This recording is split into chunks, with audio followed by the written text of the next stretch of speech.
Yo, Peace. what's up, my brother? Peace. What's up, brethren? How you? I'm good, I. Yo, good luck on this, for real, for participating. for sure. How you been holding out? I've been better, I feel that. but I can't complain right now. Okay. I'm doing well. Okay. How's the fam? Y'all still in good health and everything, right? Yeah, the family's good. My pops had to go to the hospital maybe like 3.5 weeks ago. Oi. He was in the hospital for like 3 or 4 days, but he came home. So Okay. Okay.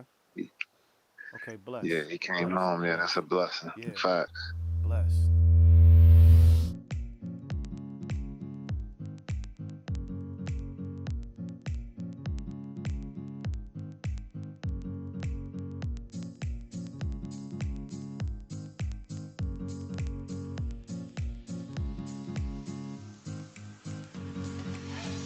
Peace is another installment of the crew, and I have the pleasure of having a good friend of mine, Royal Ivey, on the line today.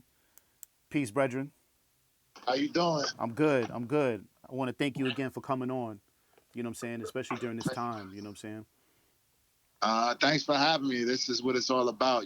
Reaching out, just expanding people's stories, getting it out because we all have a story and it should be told. Absolutely. Absolutely. And yours is a very unique one insofar as that like a lot of players have have different paths, and yours coming in as a second round draft pick makes it where it wasn't like everything was just like wasn't just thrown at you, so to speak. You know what I'm saying? When you were going into your lottery or going into the draft, were there any doubts at any time that of like where you might fall or if this is going to happen or not?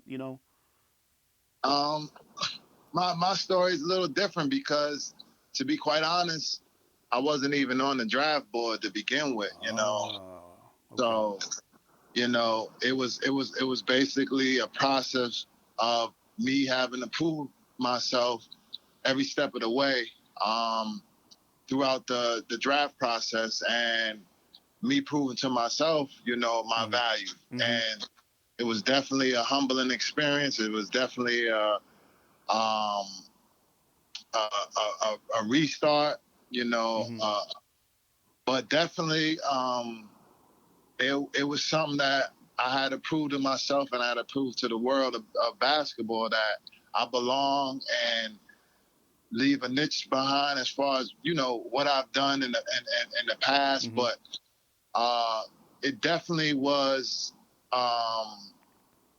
Nobody could say in 2004 that I would be drafted where I was drafted. Nobody, because it was a shock to myself, to be quite honest, and um, I can humbly say that that Mm-hmm. I shocked myself, but have it be to play 10 years in the NBA, a Right. decade. I think that's something to hang your hat on, and not just to play, but not just to play, but to have effect on some of the superstars Mm-hmm. that are playing right now. To have an effect on their careers is something to be said about. So, uh, Absolutely.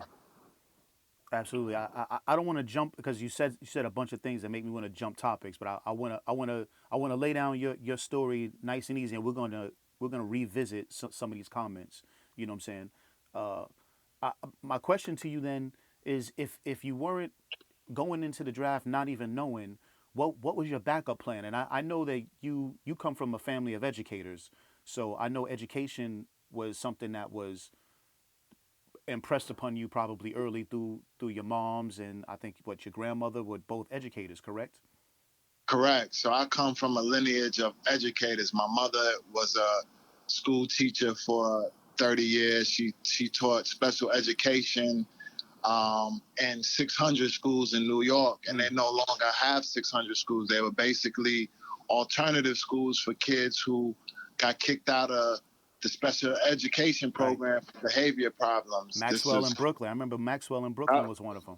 She worked in Brooklyn, Yeah. and these were the worst of the worst. These Mm-hmm. kids were, Some kids were on spot foot. They were locked up, Mm-hmm. but they were trying to, find a way to come back to Better school. Some themselves, no kids doubt. never showed up to school right. And my grandmother she was a school teacher. She was her degree was in theology. Mm. She went back, got her master's, became a reverend. But so she taught at Fordham. So my other grandmother was a teacher. So I Oh come wow. from just a plethora of Minds. teachers, right? Very, very, very astonishing minds. And so I went to school and I didn't really have a lane when it came down to my major, and I ended up choosing education, Mm-hmm. Mm-hmm. and my major is actually in elementary education. So my backup plan was to play eventually. Maybe it wasn't in the league, maybe it would have been overseas Mm-hmm. just to test the waters. Mm-hmm. But I definitely was going to become some kind of an educator, whether it be elementary education or whether it be something deeper. But that was my plan B.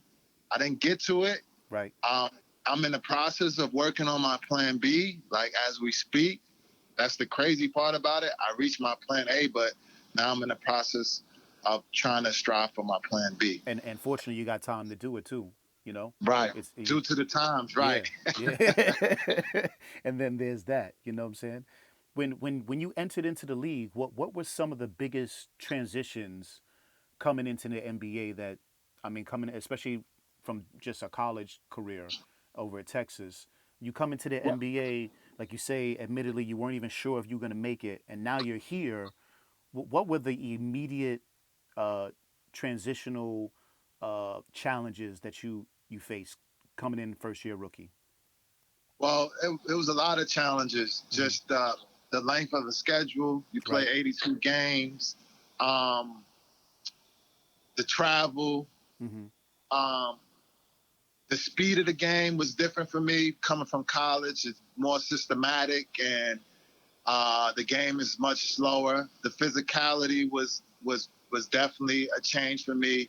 But to me, I would say like the um, the mentality. I had to change my mindset because in Mm-hmm. college it was more camaraderie, was more brotherhood, and in the league you found out it was more business oriented and was more about the brand, especially now, but just Mm-hmm. more about yourself. It was less selfless acts. It was Gotcha. more about proving yourself, providing for your family, Mm-hmm. doing whatever you needed to do to get the minutes, score the points, and basically sell yourselves to get another contract.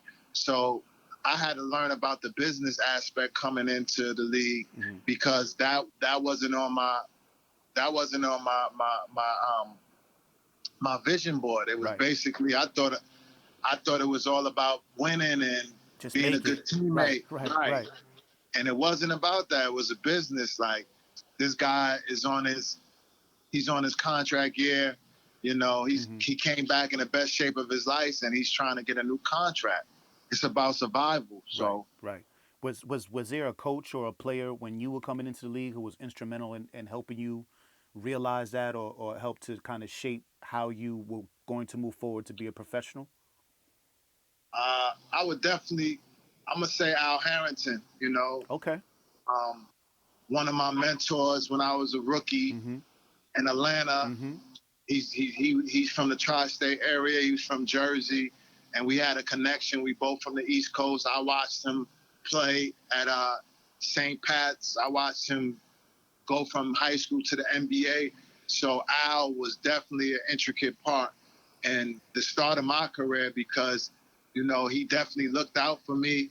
Um, he definitely was like a big brother, Mm-hmm. and he definitely, he had my back, and I was so that's all you wanted as a rookie, somebody that supports you and have your back.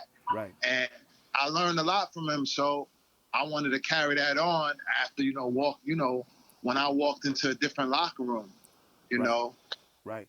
Right. I was gonna say with him being instrumental to you, and then you wound up having, uh, I mean, by the NBA standards, a long career at 10 years.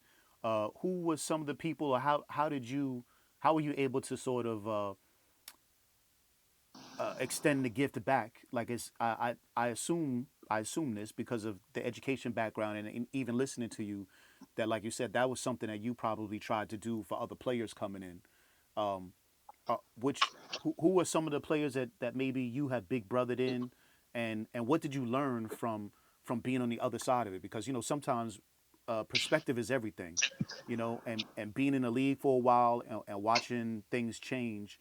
I wonder if there was anything you saw coming as now maybe a 7 or 5 year vet seeing new guys come in. Uh, so it's sort of a two-part question. It's like who are some of the people that you were helping, and in what capacity, I guess, like what were the things you were teaching new players coming in? Um, I, I got to go back to my memory bank, Yeah. but definitely, from Russell Westbrook Hmm. to Kevin Durant, um, to Lou Williams, to Andre Iguodala. You know, He was in your uh, draft class, right? yeah, but he's younger than me. We ended up playing together, but In he Philly. definitely was in my draft. Yeah, in Philly. Yep. And we still have a relationship. We text time to time. He's going on to do great things. Right, right. Um, I mean, it's been a lot of guys that I felt I don't look at it as being a mentor. I look at it, our relationship just blossom into, like, a brotherhood Right, more so. right. So just going into those locker rooms and confiding with those guys and being vulnerable and finding out, what they like, where they from, Hmm. um, just exposing them, going out to eat, just exposing them to different things, Hmm. Hmm. allow that that relationship to open up and form bonds, on and off the court, in the Hmm. summer times too, going to people's charity games, just being available, Right. when, because we get so busy in our lives, like, our lifestyles are so hectic moving around. And Hmm.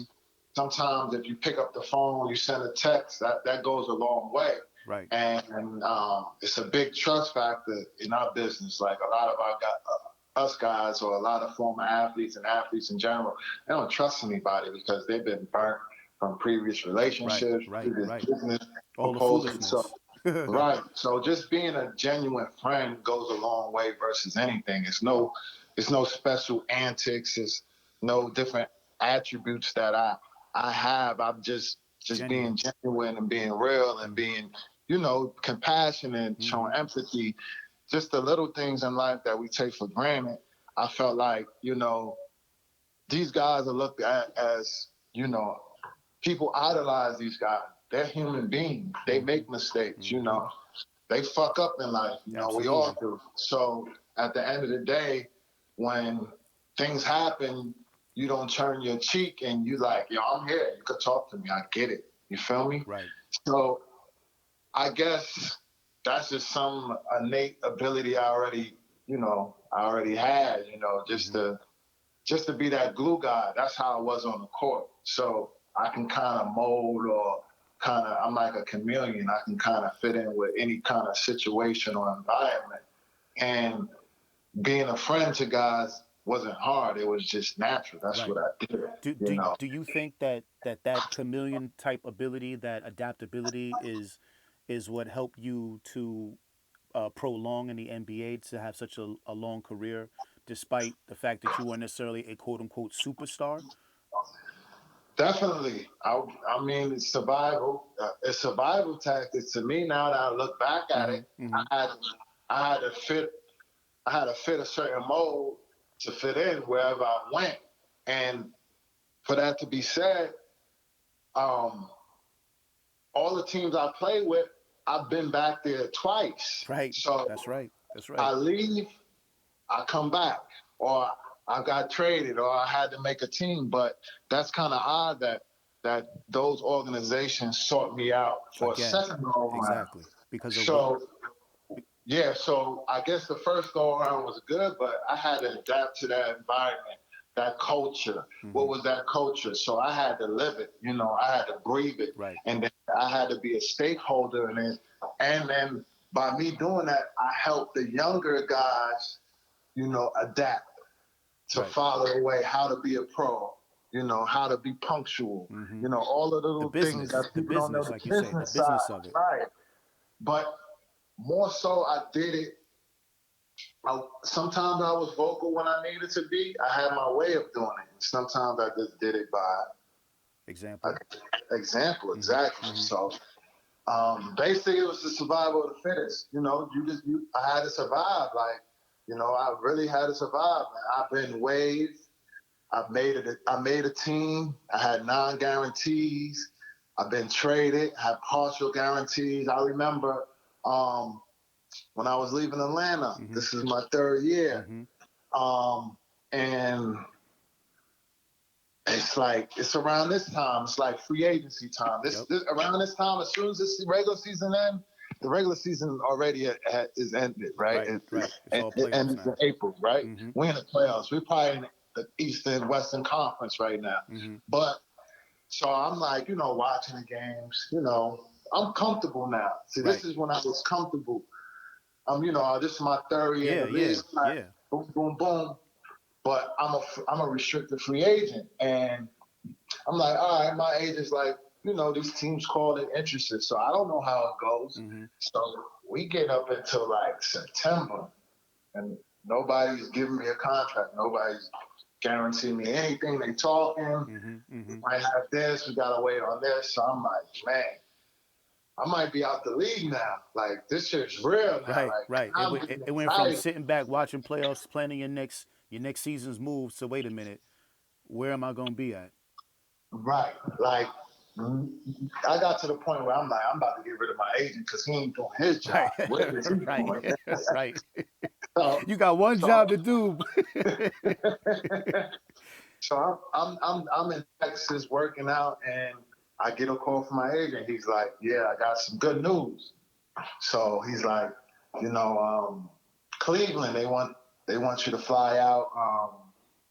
They want you to fly out and come Workout. work out. Mm-hmm. And I'm like, so this is how it goes. Like, Right. I don't know how it goes. Like, Right. Right. I'm Because you're thinking only in your third year. Hell, you know what I'm yeah, saying? I'm thinking I'm cool. So I go down there, I'm working out. I had a great workout, Mm-hmm. killing these dudes, whatever. And then they said, oh, yeah, we love Royale. We want him to stay until training camp. We're going to invite him to training camp. And I'm like, it's like, it's like August 20th. And I'm like, I got to stay up here for another month in Cleveland. I'm like, hell no, I'm not doing that. Right. Right. So I leave. He gets me another workout in Milwaukee. Same kind of Mm-hmm. situation. I Mm-hmm. go down there for a couple of days. Now I'm destroying these dudes. Milwaukee comes back 2 days later and goes, we want to offer him a partial guarantee to come to camp. So they Same thing. might have, yeah, but Cleveland wasn't offering money. Got you. Got you. At least they put their Right. mouth, their They money they where their gave me mouth was. partial. They gave me like up front. So I'm like, that's real money. Right. But I'm still not on the team. That's just partial money. If I don't make it, I get to walk with my team. Right.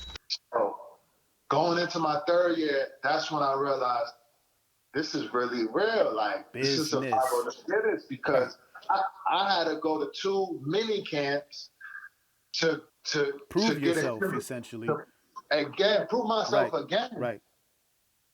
Right. to get invited to a camp, and then I had to make the team, and I did that.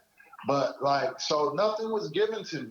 Mm-hmm. Nothing was given to me. I Mm-hmm. had to go out there and go take it, Mm-hmm. and Mm-hmm. earn it. And it definitely rewarding, but it definitely it molds your mind to a different way. So I can survive anywhere because I Because you didn't did play it. the G League wasn't moving Right. back then like it Right. is now, but I probably would have been stuck in the G. I probably would have played in the G League.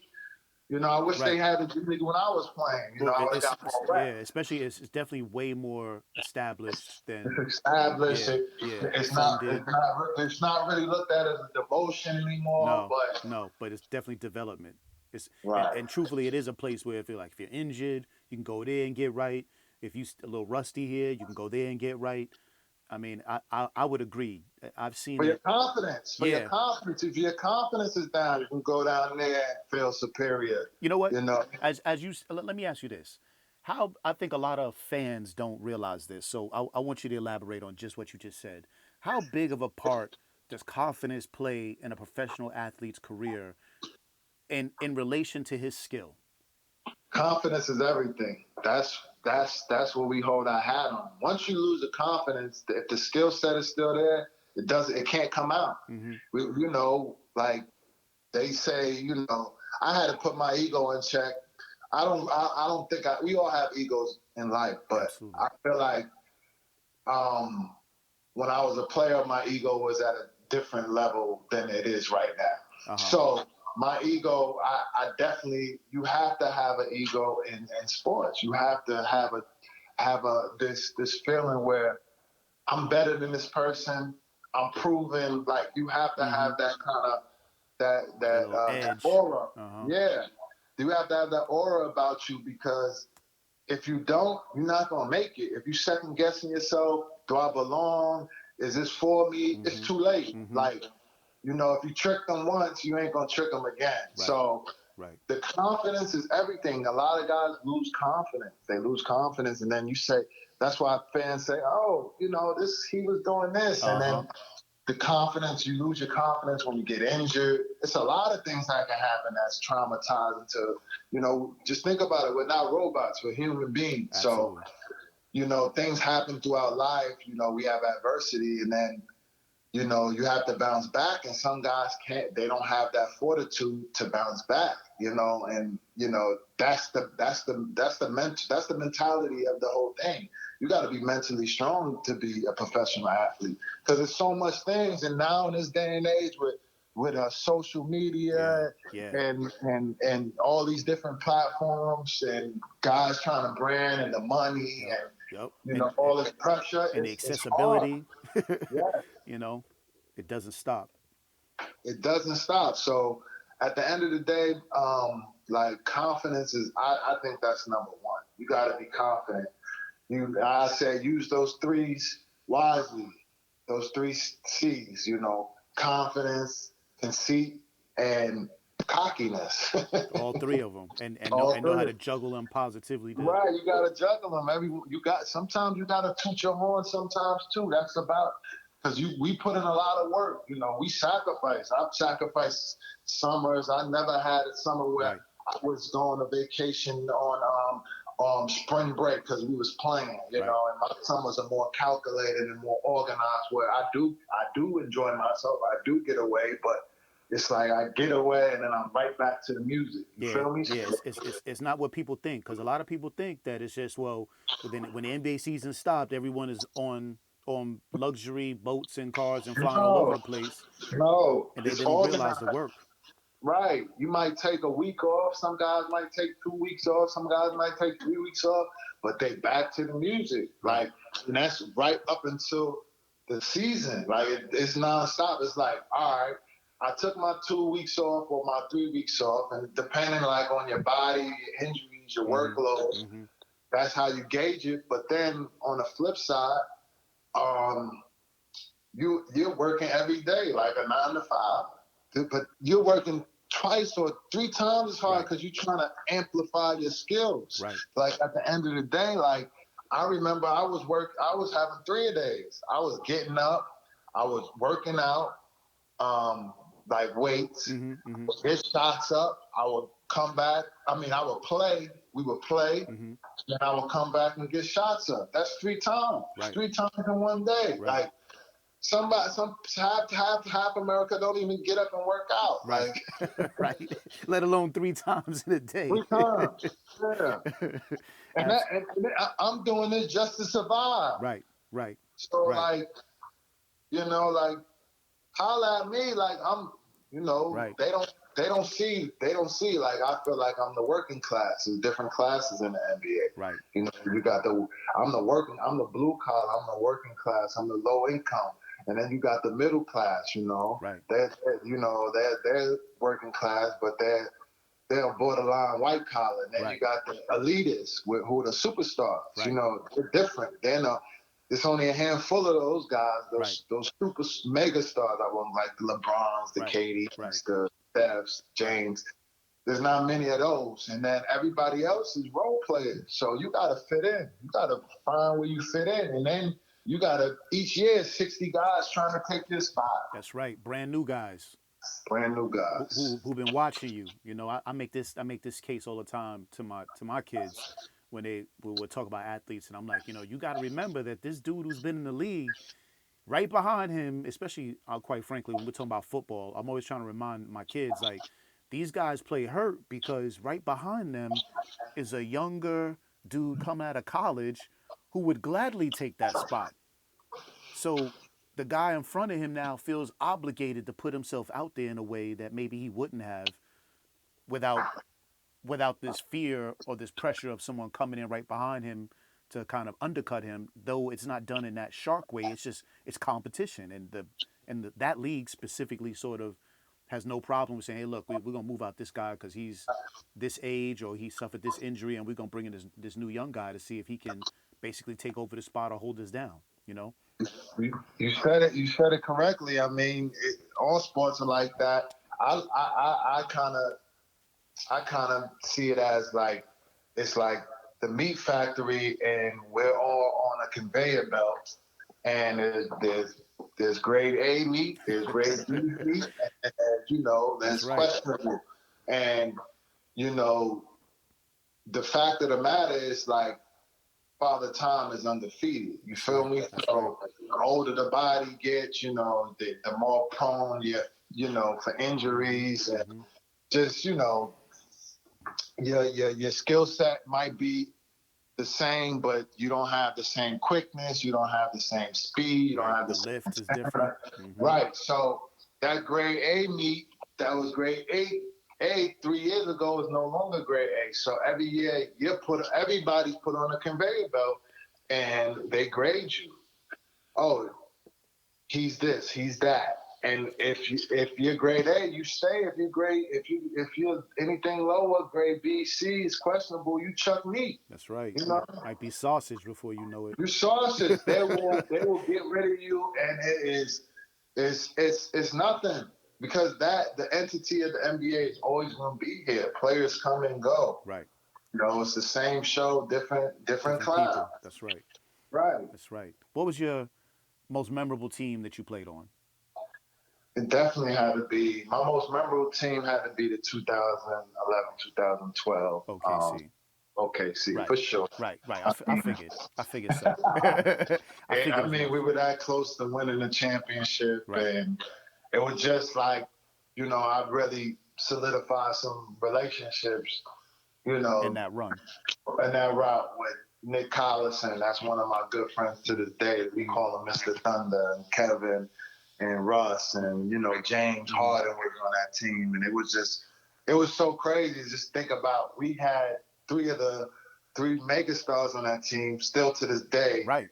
and win a championship because they were babies, they were pups, they Right. were 20, 20, 21, 20. Yeah. 3, 4 years in the league tops with some of them. Yeah, like still had Similac on their Right. breath. Right. Right. So it was definitely a great, and it was during the lockout year. So we started in December. I actually got my degree. Yeah. You went back to Texas that year, Yeah, right? I went back. I Mm-hmm. finished my degree. Learning and Um, development. I think it was something. yep, Yep. yep, yep. Community, youth and community studies. Um, Now so was that inspired because of your mom? for sure, I Okay. told her I would finish, Okay. and I went and finished, and I walked, and you know Uh they huh. came down. So that was definitely a big. It was a big year. It was a big year in my life for me personally, and then on the working side, Mm-hmm. you know, we went all the way to the finals. It was a great run. Like you know, it was so much fun with that team. You know, just I have so many vivid memories. You know, with those guys. You know, And for that. in that moment, that year with them, was it?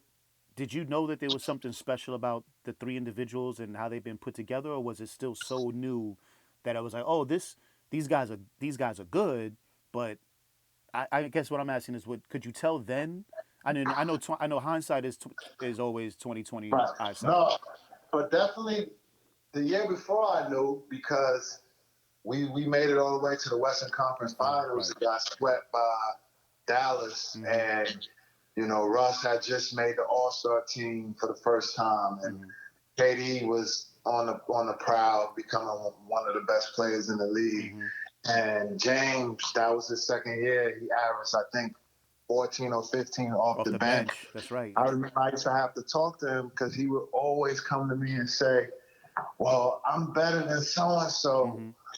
and my nickname is Smoke, and he would refuse to say, "Smoke, I'm better than so and so. Right. Why am I starting?" Like he would like, and I used to always have to pull him over and be like, "Bruh, because you got Russ and KD in the first unit, and it's only one pill to go around. Right. You're in the second unit, and you get to monopolize that pill." And he was like, "You're right." And I said, "It doesn't matter because you closing the games." And he was like, "You're right." So, I mean, it took me about 15 to 20 games for me to keep on jogging him, but it got to him. So I watched him develop in practice. I watched him to grow. Watch him. I seen his game grow Mm-hmm. as a player, Mm-hmm. and it was just and I seen him put in the work. That's what people don't understand. Right. Them dudes work. We worked in Oklahoma City. Them dudes work. Russ.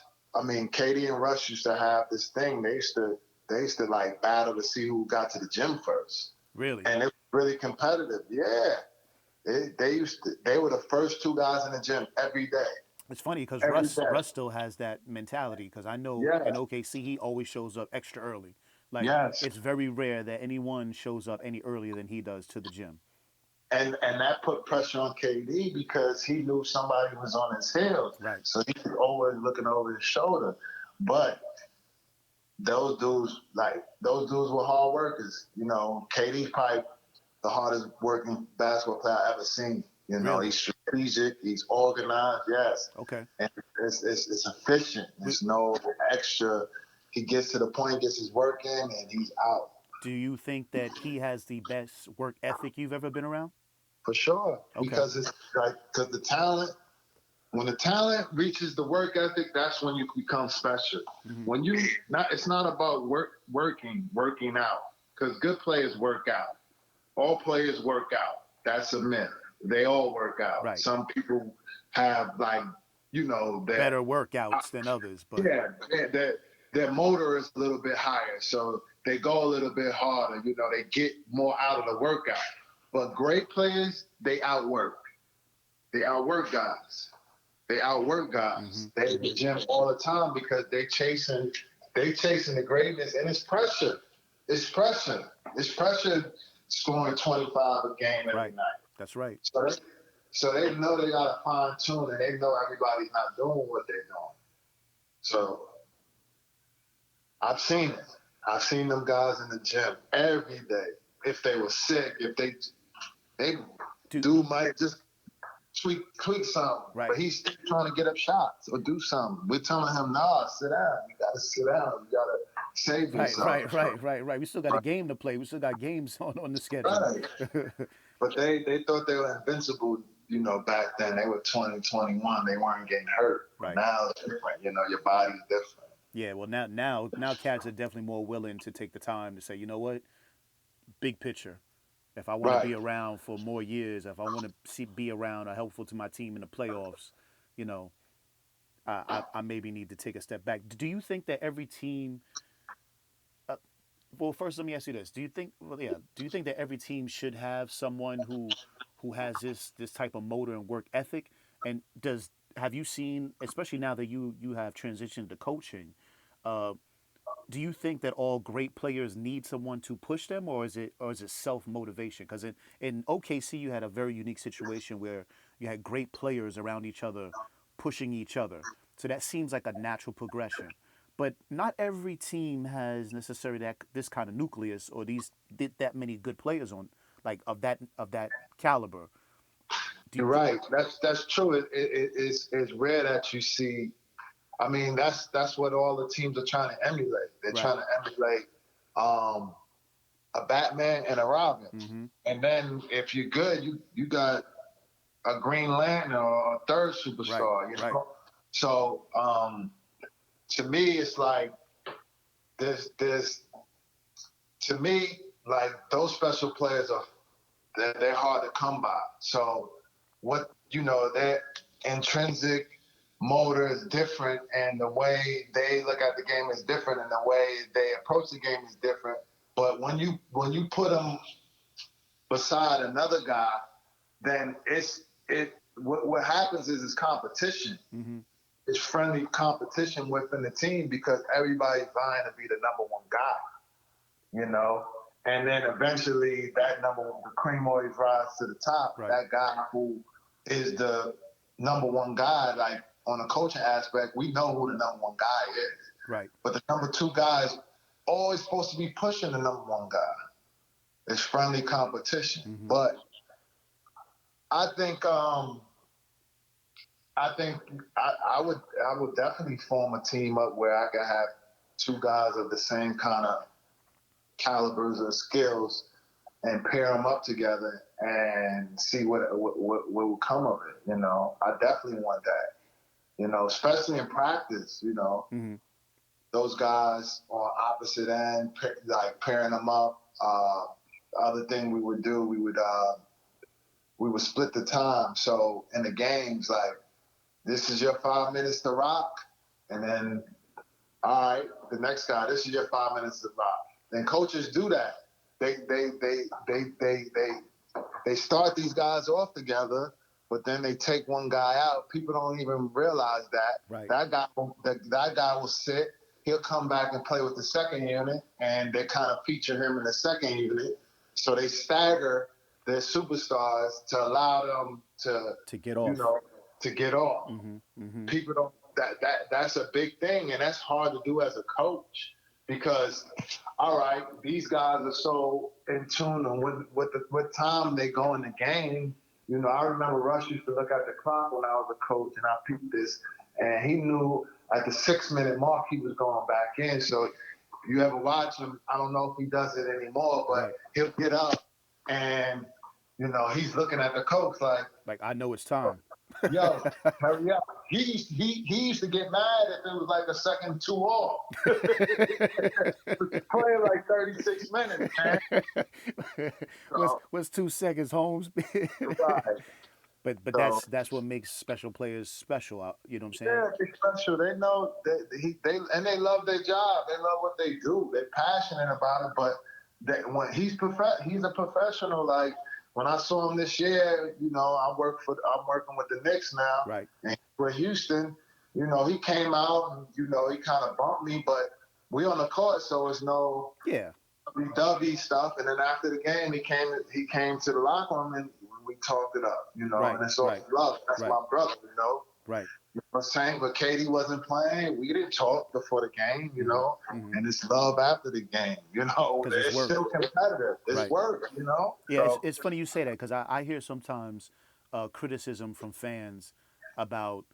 And this has to do with the eras of basketball too. I must admit, that a lot of people I've heard express how because of the AAU and because of the fraternal aspect of being an NBA player, how they felt like sometimes it hurts the competition because they thought there was too much, like you say, lovey-doveyness.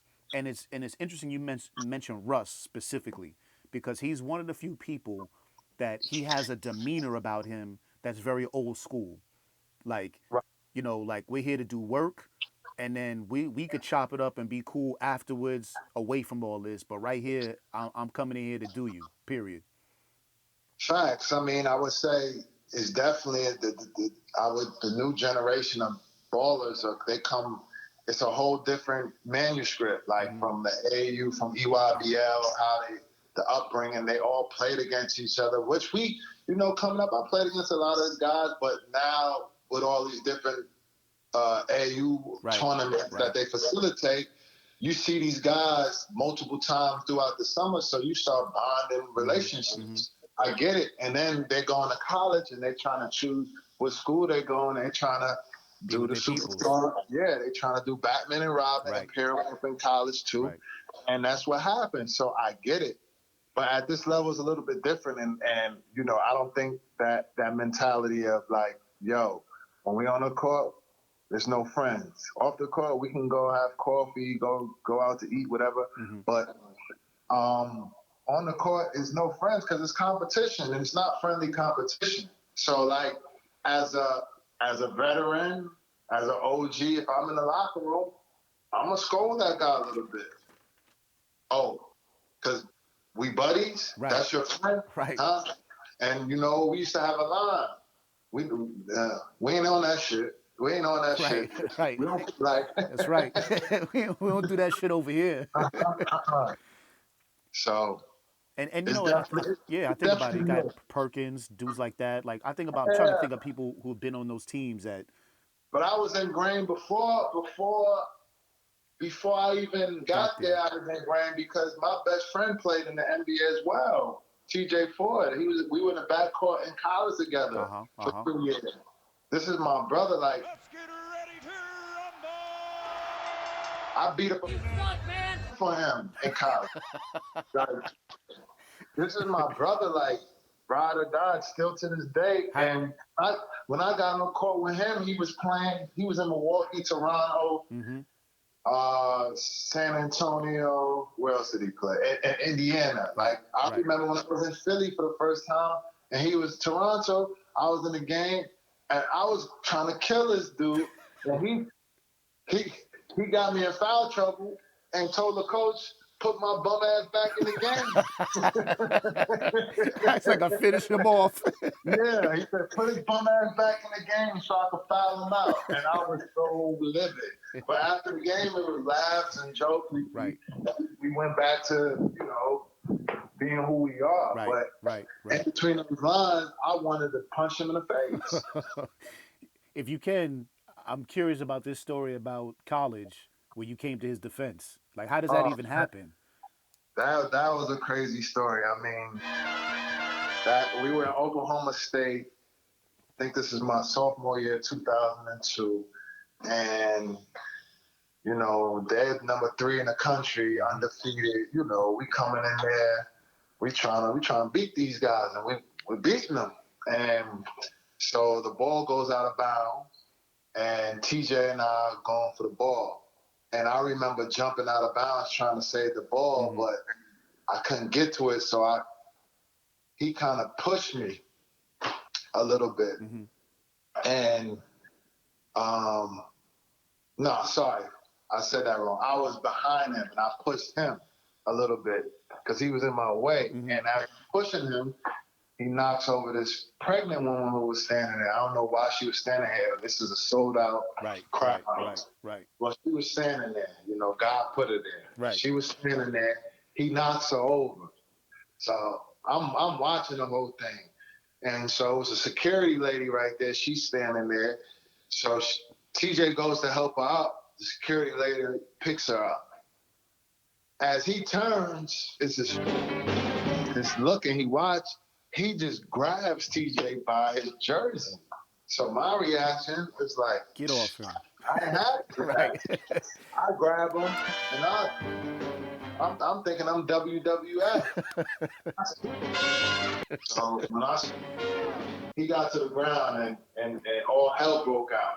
My teammate, he came over, he threw a punch, and I just remember in the back of my head, like, we dude out, Right. man. If I could think of, man, I'm about to get Right. It's suspended. over with. My career is over. Or fans might jump in and start beating me up. So our strength and conditioning coach came over, he broke it up, and we didn't get suspended. He was defending himself. So I think it worked out because the fan reached out of pocket. He, yeah, he he entered the court, so to speak. So he was already in violation. he was definitely out of pocket. Right. Right. He was definitely out of pocket. Right. It's interesting the bonds that are made. I know the Texas. Let me ask you this: in the NBA, is the does the bond of college how strong is it?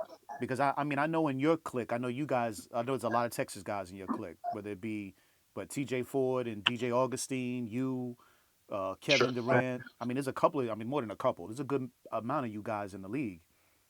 It's a lot, and we have a fraternity now. I can Right, say, right. and the bond is strong because of the fact that we all went to the same school, and it kind of was.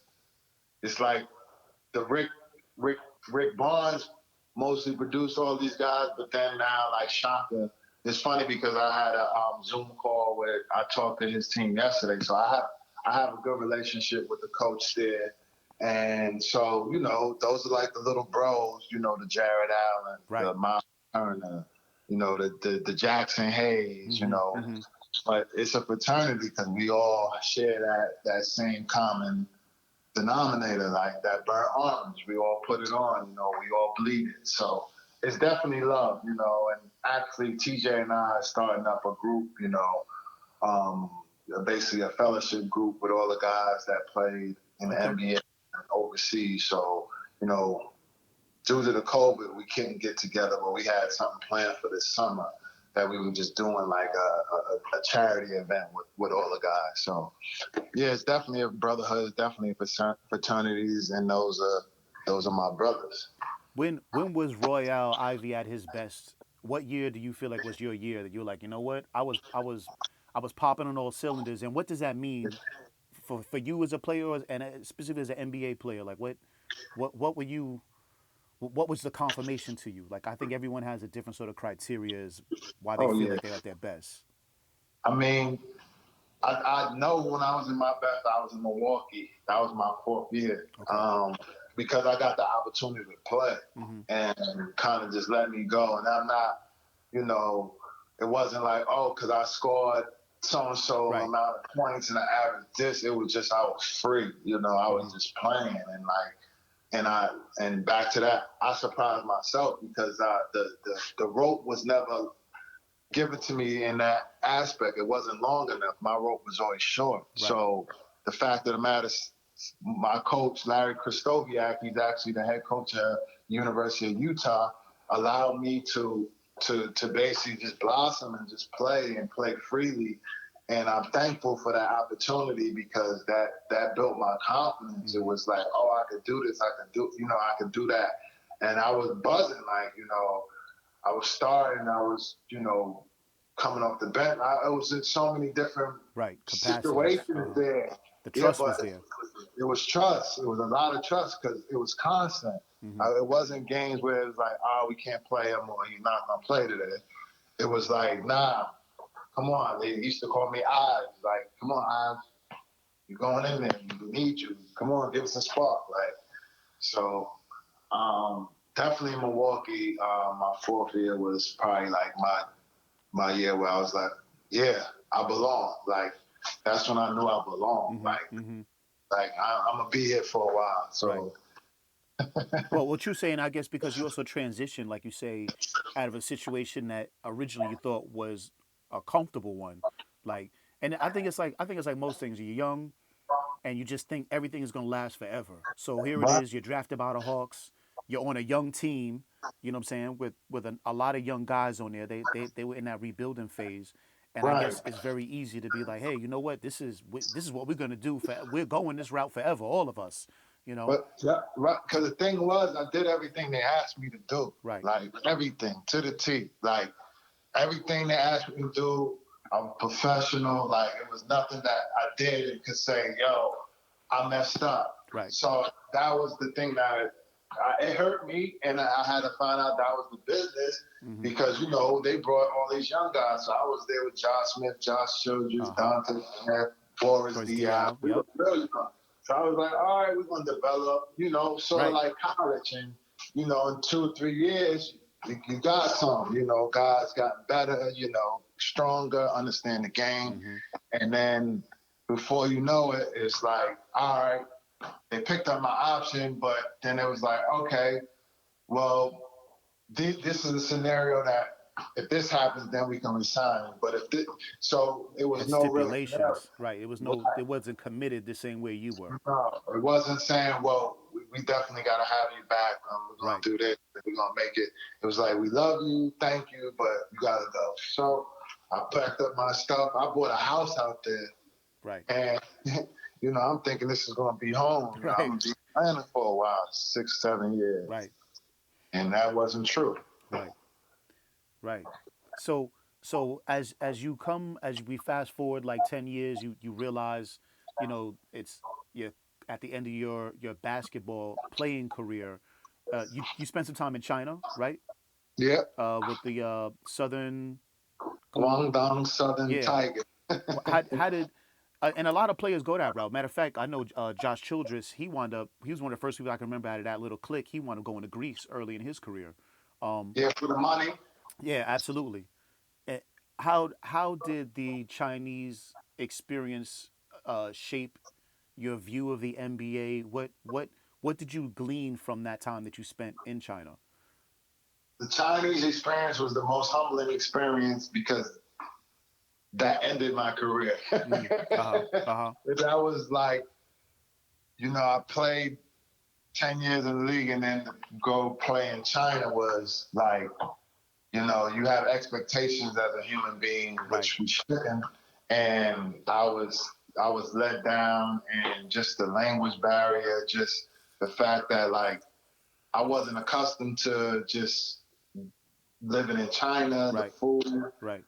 It was a lot for me to handle at that time, and it was like, man, I did enough, and at the time I was 33 years Mm-hmm. old, Mm-hmm. and it was I was basically in basketball years that's old. Right. I'm an old fart, so it was like, all right, can I stay over China, make this money? It was good money, and then kind of come back and see if I can make the roster on the team, be the 14th or 15th guy, and play a couple more years. I Mm-hmm. probably could have did that, but I was like, I didn't have that in play. Like Right. mentally I was done. Like in my head, I was like, I don't want any more because it was just like it's hard, man. It's hard to like go back every summer not knowing where you're going, Right. not the Right. uncertainty, and just to continue to put your head down and work and work and work and just make sure everything is in order, nothing's out of line. That it takes a lot. It Right. takes a lot of willpower. It's a lot. That's what people don't understand. And to do it constant year over year, Mm-hmm. Mm-hmm. it was just wearing on me. So I mean, Sam Presti, the GM of Yes.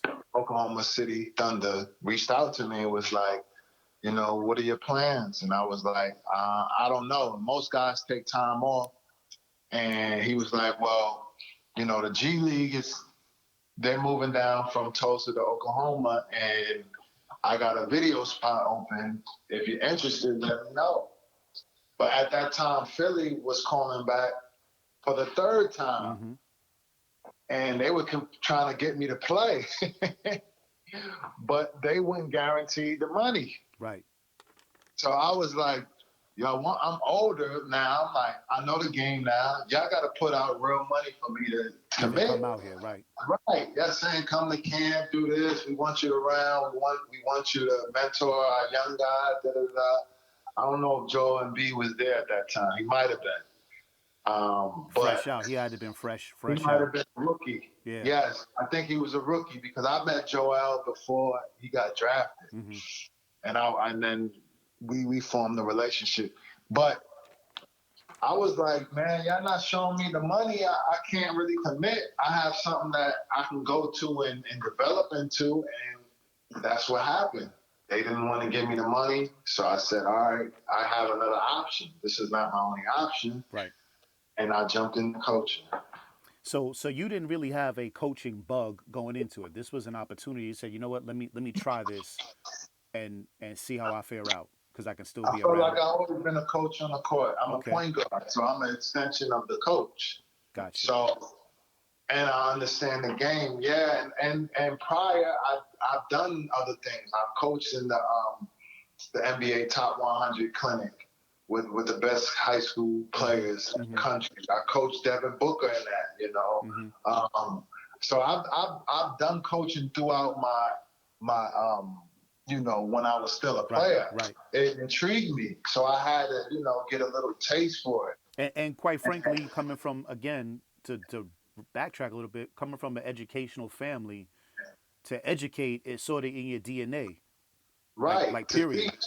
To teach is, Right. yeah, I Right. think for sure it's definitely in my DNA. And basketball and coaching is teaching. It's an extension of teaching a sport. Mm-hmm. The intricate fundamentals, the footwork, the positioning, the schemes. That's all coaching. Empowering people, investing time in the people. That's coaching. Motivating. That's coaching. It's not about the X's and O's. Anybody can pick. I can show you how to draw up a play. It's not about that. I got to get you to execute. I got to get you to lead. I got to get you to follow examples. Mm-hmm. That's what coaching is about. It's teaching. It's teaching. It's growth. It's ups and downs. That's all a part of coaching. And How that's I was gonna ask you, and now in your coaching capacity, who or which coaches or what coach has influenced you in this capacity? I know you had some or as a player, but now that you've made the transition into coaching, who influences you? Who do you stylize maybe your thoughts after? Or I think um, I have mentors, mm-hmm. but to me, my style is my style because I'm yet to be on the hot seat. So I have different theories. You take a little bit from each coach that you like, and you come up with your whole grand scheme theory of how you want to run your team, your program, whatever it may be. Mm-hmm. But some of the coaches that Fizdale, that was in Atlanta. He was my player development coach. He was the head coach for the Knicks. Mm-hmm. That's how I got here. He's one of my mentors. Adrian Griffin. He's actually the lead assistant with the Toronto Raptors. Mm-hmm. He's going to be probably the next head coach for the Chicago Bulls. Okay. You know, um, he's one of my mentors. Monty Williams. I had a chance to work with him.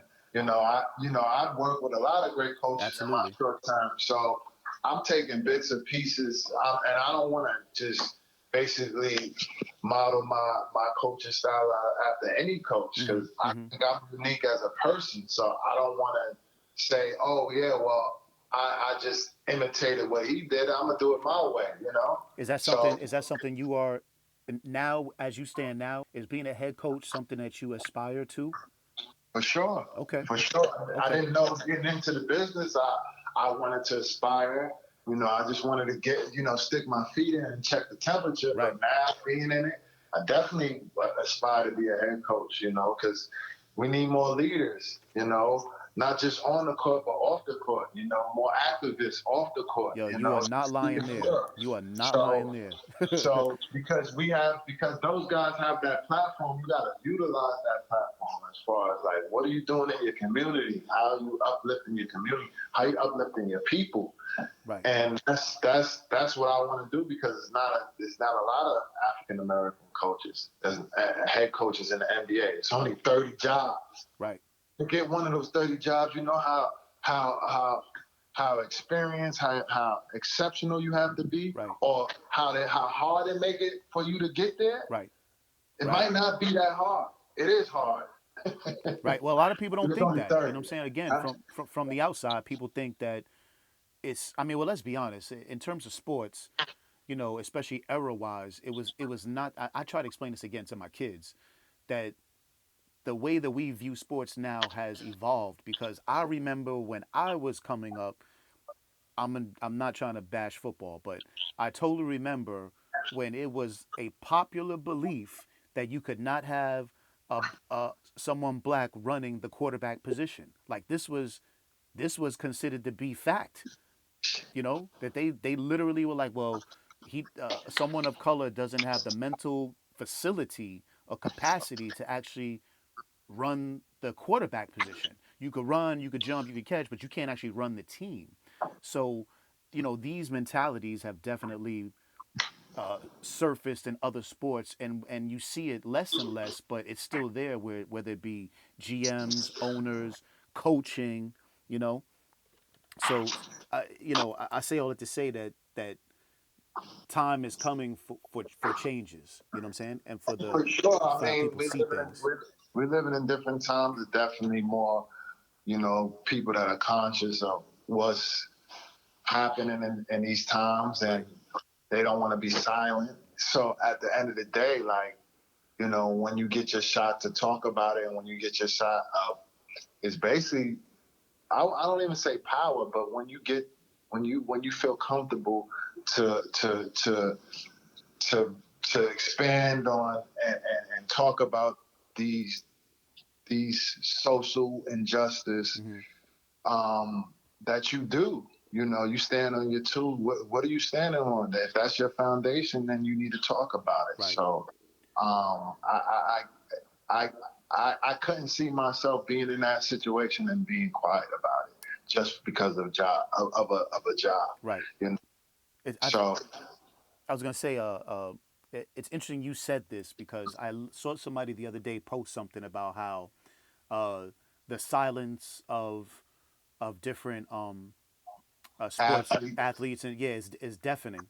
You know what I'm saying? I It's mean, especially right now because I mean just for context, this is the Floyd case in Minnesota just happened. We just right, had Georgia. We just had the Central right, Park issue. You know, right. and do you think? I mean, speaking of just social activism, do you do you hear and in your time in NBA and even now as a coach, is this something that is on the players? Is this dialogue within the locker rooms that It's definitely dialogue. It's definitely we talk about it. We fear for our lives, just mhm, like the common person. right?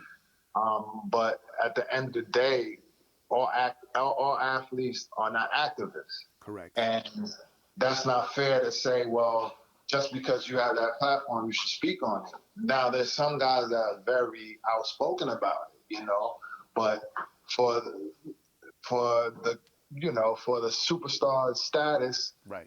most of the guys aren't speaking. Some are. More are now to this day, but Absolutely. before it wasn't the same. It wasn't the same. Absolutely. And now, from from the from your experience with the NBA, do you have you ever felt like they have been encouraging or like what's your opinion? I know this is strictly an opinion thing. Uh, yeah, I mean, to me, I think it's all sensitive. Okay. They'll push the button to a certain extent, but to me, it's not free flowing. It's not organic. Right. It's almost like, okay, you can make a comment, but be cautious of what you say. Or before you make a comment, let's formulate like how we're gonna put this together. It's Right. always a strategy. Right. I see So what you're saying. Is it's, the it's off the the cuff politically correct correct? way of Hmm. answering the question versus, How you feel? sometimes, yeah, how you exactly, more so how you feel. Right. Like let's kind of tone that down. I get how you feel, but you can't really put it in that kind of Right. context. Right. I guess in some places that has its place. I guess it's all I guess it predicated on who and what the subject is and the details. They say the devil's in the details. You know. The devil's definitely in the details for sure. I mean, it's always uh, it's always it's always in the details for Right. sure. Right. Was there was there difficulty for you transitioning into from a player to a coach? What For changed sure. about how you saw the game and how you saw players? I mean, for sure, definitely. That's probably the hardest transition I had No to kidding. retire, put to put to rest the fact that you're no longer a player, the fact that you no longer get this attention. Hmm. It's a lot. It's a lot to you mentally. Hmm. Just it took me a couple years, to finally say or be at peace with like I'm done. You know, this is something I've been doing all my life. And that's the And competitor in you. It sounds like the competitor yeah, in I you was still like, have that. They can't kill that. right, That's always been that's always been in me. But it's hard to put that to rest, especially like I retired at 33. Like that's you're still young. You're I'm still young. still yeah. So Yeah, even by the NBA standards, like you said, you might be an old man, but you're still young at right, 33. right. And I haven't had any major surgeries, not anything. Right. And it wasn't like they were really forcing me out. I had another opportunity to kind of like, see it through for a couple more years or try to carve out a couple more years for myself. But like to battle with that and then to make that decision and then you're questioning that decision, for years and years. And, you got to live with your decisions. But at the end of the day, I think all NBA players or all athletes struggle with retirement, whether it be medically, whether they go out on their own too, whether they're forced out because, some implications they getting in trouble. Right, right. And Or, nobody signed. right, right. I was gonna say a team's not giving the same Yeah, love that they used to. exactly. And that's kind of towards the end. Mm-hmm. But at the end of the day, it's a hard pill to swallow because you are so accustomed to certain lifestyle, Mm-hmm. certain everything, and it's all flush put to the side. So it's something that all athletes have to deal with, and some handle it better than others. That's an understatement. True. If that ain't the truth. Uh, so how has the NBA now that you're 10 years over? Uh, in what ways do you think the NBA has changed from the time you came into now, if Oh, any? it's a the business aspect is turned up 1,000% due to the fact that as a player, everybody is a brand. So Mm-hmm. we all are separate entities, and everybody's trying to close deals with. It's so widespread. Mm-hmm. So many things to do from the social media aspect. Where if I endorse some deodorant, I'm getting a nice 10,000, 15,000, 15, Little bump. 15 to 20,000 check. Mm-hmm. Yeah. And before, like in my case, like I had endorsements coming out as a rookie and Mm-hmm. certain Mm-hmm. things and sneaker contracts. But now it's just the fact that everybody's pushing this statement or this stigma of having a brand, like it takes away from the essence of the game and the sport because guys are trying to live up and trying to be, have all these different ventures, but They just then not playing ball. they're not really into the craft. Right. So the game is faster. It's not as skillful. Like these guys I think their skill sets are like extremely high, but like there's so many different athletes in this game. Mm-hmm. Like so you can get drafted from being a freakish athlete and not know how to play basketball because you can jump high, Right. or you're Right. Or you're fast. But tall or super tall. right, yeah. Yeah. Kind of like So I think about more recently like and I'm not saying he can't play ball, but when I see Taco Falls, I see him and I go, he is out there because his height is something that they feel like they could. it's an intrigue. Yeah, Right. They, like they can make it doesn't him be it doesn't effective. hurt. Yeah, it doesn't hurt to sign a guy like that. It's a circus though, because Right. like he's beloved, Right. but at the end of the day, I don't know if his game really translates with the league. Has he gotten better? He's a project. Right. He's a project. He's a good project. So Okay. Quick. His. I'm gonna fire off like quick questions to you. mhm, Uh, Iguodala Hall of Famer. definitely a Hall of Famer. MVP. That's right. He's got Finals 3 rings. Before people don't know that, he was averaging 20, 21 in Philly. points. Right. Really, yeah. Yeah. So he's a Hall of Famer in my eyes. Got you. Uh, you sort of already answered this. You said the best work ethic guy was Kevin Durant. Is that Kevin Durant, for sure, hands down. okay? Uh, as far as whether it be coach or player, athlete that you were like, holy shit, this dude is an athlete. Athlete. Like I don't know, I don't know if he's a basketball player, but he's an athlete. Between Josh Smith and who's the kid down in Miami who won the dunk contest? Um, Wait, how long ago in Miami?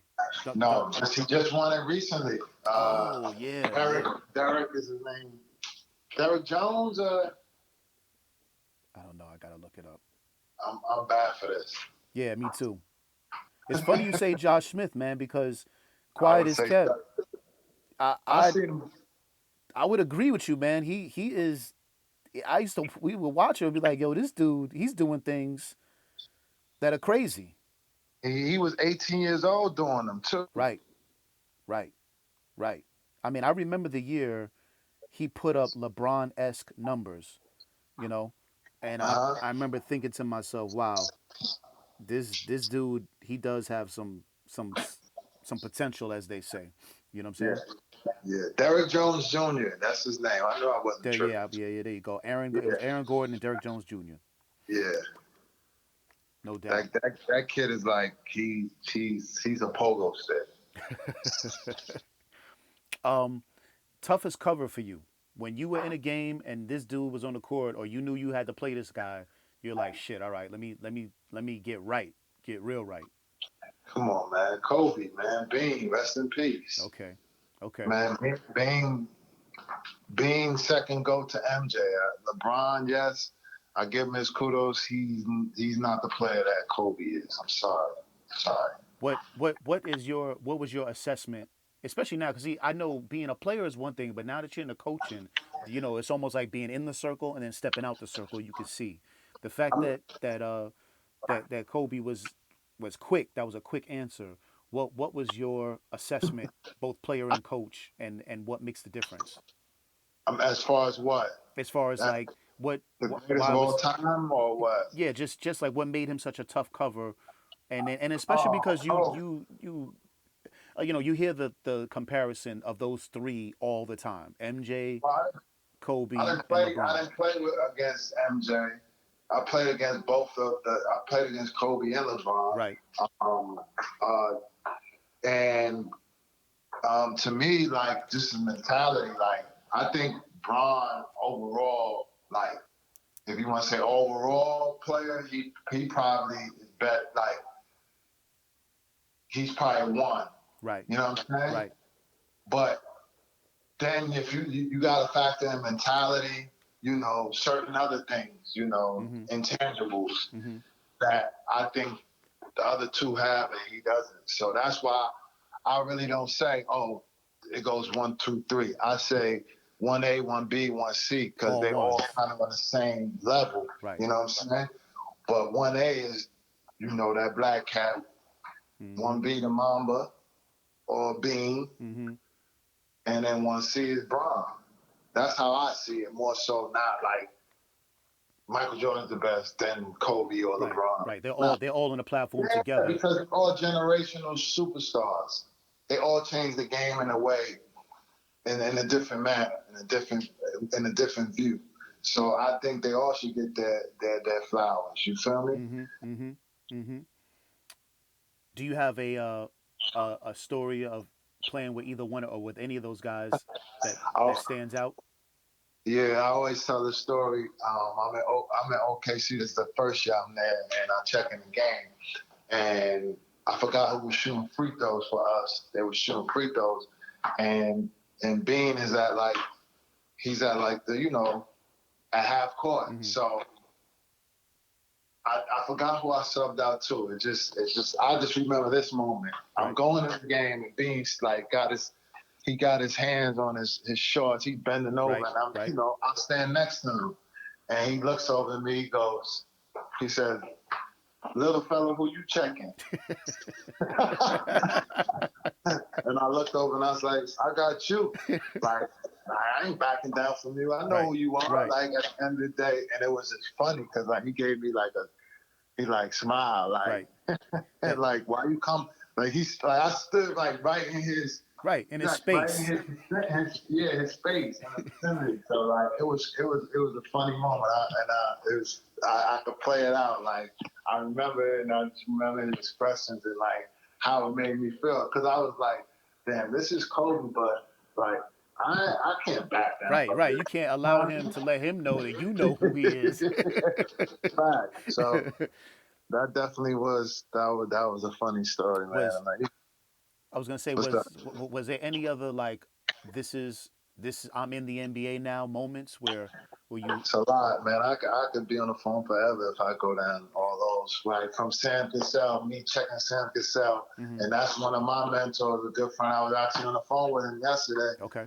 and I'm guarding him. I'm in Milwaukee at the time, and I think he was in Boston because I think they won it. So that was '08 Right. or Right. '09, one of those years. And he's a big guard. He's trying to post me up, and I'm busting him in the ribs, like I'm hitting him hard. Mm-hmm. And all I'm saying is, I ain't no little guy. You can't post me up. I'm talking smack to him. You can't post me up like that. And he's like, you know how he talks real Yeah. fast. Right. I'm gonna bust your ass, Ivy. Wait, I'm gonna bust your ass, Ivy. And I remember he just trying to back me down, but he couldn't move me. And I was like I was so geeked after that game because I was like, man, this, Sam Cassell, Houston Rockets, Right. 1-2 championship, Right. Right. legend. He was trying to give me the business, but he couldn't go nowhere. Right. Right. I'm holding my own out here. I'm holding my own. So, That's funny. Best teammate and why? ooh, I got too many. I would say that's a hard question. I don't think I have one best So teammate. so I let, would, so let me ask you it like this then. What makes a good teammate to you? um I think just being honest, and being accountable, and then also being accepting, but also being available. Mm-hmm. That's a lot to balance. If you could be all that, you're a hell of a teammate. You know what I'm Right. saying? Like, Right. if you could hold guys accountable, you could be accepting, and then you can also play in with the notion you're available with guys. Like, if if they need me, I'm there. You can count on me, and you're consistent. You're a hell of a teammate. And probably have a long career. Yeah, and two guys that resonate, that were great teammates with Nick Collison and Nazim Muhammad. And Nick Collison's in the rafters, Yes, he is. and Nazim Muhammad played for 17 years. I mean, I had other. Michael Redd was a great teammate. Who else? Lou Williams. That's my dog. Yeah, he's still out here doing it. That's my guy. Great teammate. And efficient as hell. I mean, his Listen, game is as smooth as anybody's in the league right now, as far as facts. effortless. You know what I'm saying? He just Effortless. It's always been. right. And I had him when he was different. He was he was always athletic, but Mm-hmm. he was really athletic. Like, he was on you. He was quicker than Right. what he is now. Right. Like, He's quick crafty twitch, as hell. fast twitch. Yeah, he's Definitely. very crafty. Probably one of the craftiest players I play with. Yeah. Yeah. I mean, and the fact that he can get his shot off makes him. I mean, in the NBA, that's a luxury for a guy who can create his own shot. You know what I'm saying? You know what? AI, Allen Iverson was a good teammate. Okay. People like Allen Iverson. He was like, if he was on your team, he'd do anything for you. If you ever needed anything, it was just like Mm-hmm. funny dude, always kept it loose, but was a great teammate. And people probably say AI, like he was an asshole. Nah, AI was a good teammate. Yeah. I Bubble mean, Chuck. it was the media that he wasn't too That's fond right. of, and he had For reason sure. to be like that. You know what I'm saying? He didn't just wake up out of bed and say "fuck the media." You know, Nah, they've been fucking with him for a minute. So but I tell you what, I know Philadelphians love him. they love him. He's a Philadelphian That's for right. sure. That's right. That's right. Through and through. Through and through. Um, I want to thank you for being on, man. I really appreciate it. I know we've been on for a minute now. You know what I'm Nah, saying? I definitely appreciate you reaching out to me. I was open to talking with you, man. You're my guy, and I appreciate you. Nah, thank you, thank you. Thank you for being available to me. So I Nah, definitely have to return the favor. So that's so how it works. it's all good, brother, and you already know. You got any other crazy stories? Anything you want to share before we wrap it up? When people put you on the spot, Yeah, because when yeah. I get off this call, I'm gonna be like, Think about this one story that I, happened. yeah, I Oh, had this story in my, I okay, you know had it. what? I'm gonna throw one more question at you. Give me a what's the craziest coach story you've ever as a player? Oh, You like what the hell did coach just say or do? What was that um, about? I mean, to be quite honest, nobody's crazier than my high school coach. So Got you. the stuff I saw, This is you know, I've Ron seen, Narciero. huh? Narciero? How do you say his name? Naclario. Got you. Yeah. So they call him the King of New York. He's the all-time leading winningest coach in PSAL history, and that's public school. Right, out of Queens, right? Yeah, out of Queens. So he's chasing 1,000 wins. He's at 870 wins. Ooh. You know, it's out of Queens. He produced Rayford Austin, Dwayne Carswell. They were also NBA players, and myself. And just they call him the King of New York, and he's loud and he's compassionate. He's all over the place. But we were I remember this like it was yesterday, man. We were downstairs in the weight room, and he's going over the scouting report and just the game plan. You know, he's into it. Right. And